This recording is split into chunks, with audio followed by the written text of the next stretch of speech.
Direction Washington, oui, Washington, chez un célèbre journaliste d'investigation, Bob Woodward. Vous savez, c'est le journaliste qui a révélé le scandale du Watergate. C'était en 1972, ce scandale qui a fait tomber le président Nixon à l'époque. Alors depuis 2 ans, l'ami Bob enquête sur un autre président, pas tout à fait comme les autres. Je sais que vous l'adorez, on en parle beaucoup, et notamment en France, il s'agit de Donald Trump.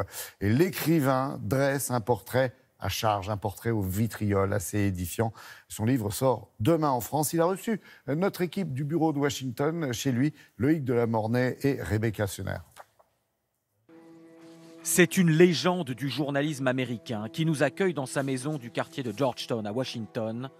Bob Woodward, 75 ans, le journaliste qui, avec son collègue Carl Bernstein, fit tomber le président Nixon en dévoilant le scandale du Watergate.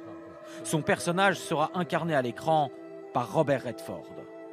Pourtant, même le reporter le plus célèbre peut faire des erreurs de jugement.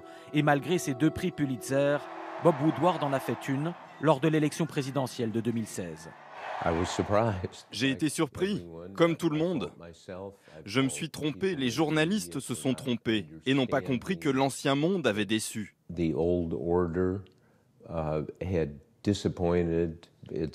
Cela a été un électrochoc pour les médias, car nous sommes tous passés à côté de cette histoire. Après plusieurs livres sur d'autres présidents, Bob Woodward consacre donc son dernier ouvrage à Donald Trump.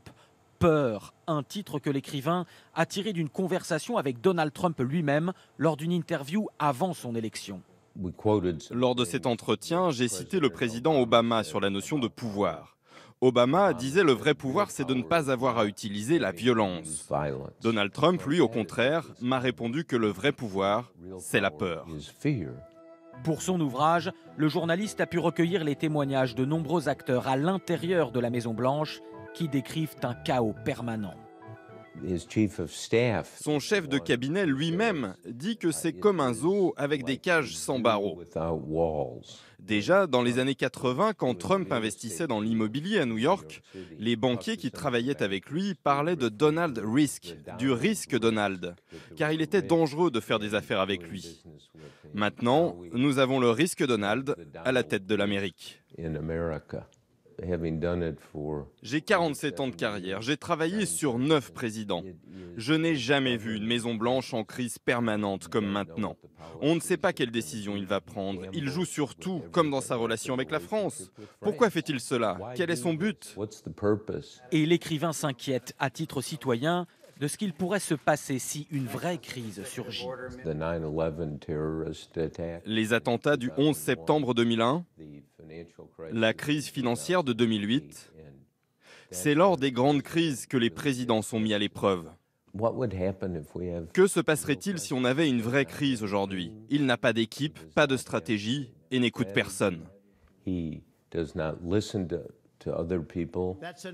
Pour le journaliste clairement engagé, à l'heure où les médias sont accusés comme jamais par un président américain, c'est bien le concept de vérité qui est en jeu sous la présidence Trump.